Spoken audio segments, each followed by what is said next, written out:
Hi everyone, welcome to Utah Futures. In today's screencast, we will be exploring the interest profiler and the career cluster inventory assessments. And I'm doing one screencast on both of these tools because they're very similar in how you use the tool. The results are just a little bit different. So if you have a Utah Futures account, you'll want to log in so that you can save your results. If you don't have an account, that's okay. You can still use the assessment and still view your results. You just won't be saving any of your data. So to get started, we will click on Assessments and Activities in the top navigation bar, and then I'm going to start with the Interest Profiler. So the Interest Profiler will help you identify your interests and determine how those interests could relate to a career. There are two ways that you can get started. You can take the traditional or the quick assessment. They both ask the same number of questions. The layout is just a little bit different. If you click on Start Traditional, you will be asked one question at a time, and you have kind of these cute little emojis while you're answering. To go back, we can click on Start Over, and I can show you the quick assessment. The quick assessment is more survey style, so you will see all of the questions at one time. No reason that you would want to choose one over the other. If you maybe have poor internet connection or you're worried about the amount of time that it's going to take your students with them all logging in at the same time, then the quick assessment, you answer all of the questions at once and then submit all of your results at the end. So you're only going out and accessing the internet once to send all of your results. By taking the traditional assessment, every time you answer, it's storing your answer and refreshing the page. So if you're on a slow internet connection, then this is probably not the best option for you. Once you're done and you've answered all of the questions, then this View Results button will be highlighted. So if you give me 1 second, I'll answer all of the questions and then we'll get to the results. Okay, so here are my results from the Interest Profiler. And the Interest Profiler returns Holland codes or RASIC personality types for the results. The higher the score, the more likely you are to find a career that matches your interest. At this point, my assessment is saved to the Exploration Tracker. The Exploration Tracker automatically saves the most recent copy of your assessment. If you want to save multiple of one assessment or you want to add some comments or reflection down here at the bottom from these question prompts, then once you save this and you click Save to My Timeline, then you can save multiple assessments on your timeline.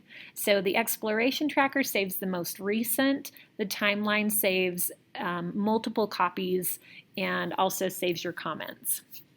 From this page right here, your students can go ahead and start exploring careers. If you click on your highest rated category, it will return all of your matching occupations. Because there are only six Holland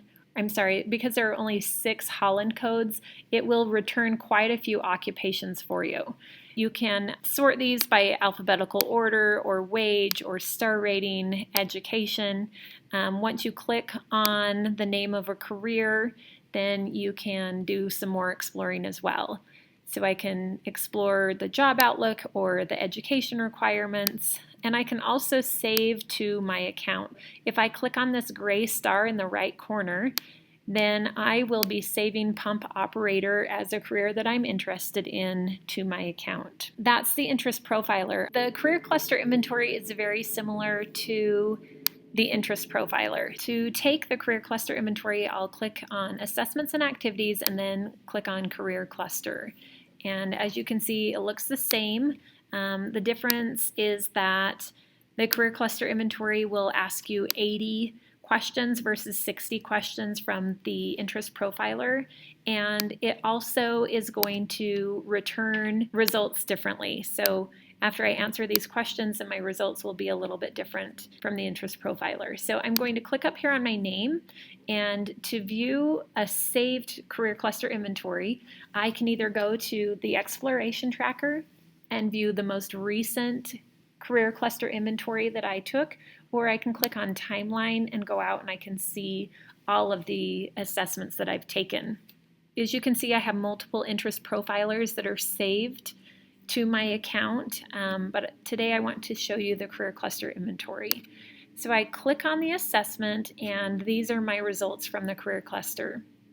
These are broken down into the 16 career cluster groups, but the idea is the same. The highest rated category is where I will find a career that most likely would interest me. So if I click on education and training, then you'll notice that a lot fewer returned occupations than the interest profiler, just the nature of having 16 categories versus only 6 categories to filter careers into.